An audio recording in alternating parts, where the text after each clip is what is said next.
Hey everyone, it's Jesse Lear. I want to tell you a funny story and also give you a lesson that goes along with it here in today's video. And the lesson really revolves, just to give you a little bit of a heads up, around the idea of trying to do just enough versus another viewpoint that really focuses on exploring possibilities.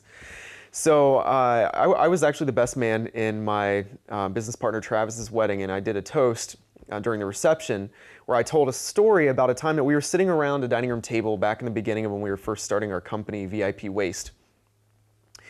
And we got in an argument. And there was a particular process that we had as a company, a procedure that we had developed over time that I felt could become even better. I had a new vision of a way that we could even improve it further, sort of like a new ultimate for it. Well, Travis felt like the process was already good enough as it was. It was already working just fine. So when we've got all this other stuff to do, why are we putting effort into making this perfectly good thing even better?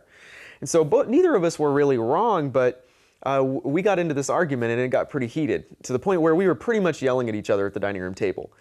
And before long, words were exchanged, got more and more heated, and Travis goes, "So what, are we just going to keep getting better and better forever?" And then suddenly there was silence at the dining room table, and I went, "Well, yeah."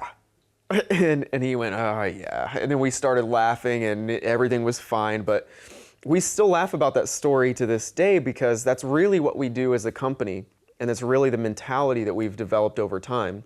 No, you don't want to waste your efforts on projects that don't need your energy, but you do want to continuously get better and better over time. And that's something that we've been striving to do for years. So one of the things that I see that holds people back a lot is that we have this mentality all too often of trying to really define the line where we're doing enough. Like, how much is enough income to make? How much is enough hours to work in a day? How many time, how much is enough minutes to spend in the gym? And we're always trying to just make sure that we're enough. The dangerous thing about that is that when you're always trying to do just enough, you're always going to get just enough. And for anybody who wants more than just enough in your life, from your career or your income or whatever else, you got to figure out a way to basically bump up your idea of what you're working toward. So instead of focusing on what's enough and trying to be adequate or sufficient in what you're doing, instead focus on what's possible. How great of a man or woman could I become if I changed this, and this about myself, or if I improved this, and this, or if I learned this, and this?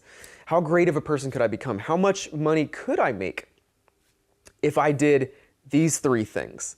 How happy could I be if I did these things? You can go on and on and on. What kind of lifestyle could I live if I did X, Y, and Z? And really, this is a mentality of possibility, because there are no guarantees in life no matter what you do. All there are is possibilities. So explore what's possible. Ask yourself, what is the best I could do? What's possible for me to do, rather than where is the line of enough and how do I make sure I'm staying there? Because that's what we do all too often, and we wonder why we're stuck where we are. So if this is helpful, as always, leave a comment below. List even maybe one particular area of your life where you've been living in a way that has just brought you enough, where you would love to start seeing some more than enough results come along. And we'll talk later on how to make that happen. Talk to you guys soon.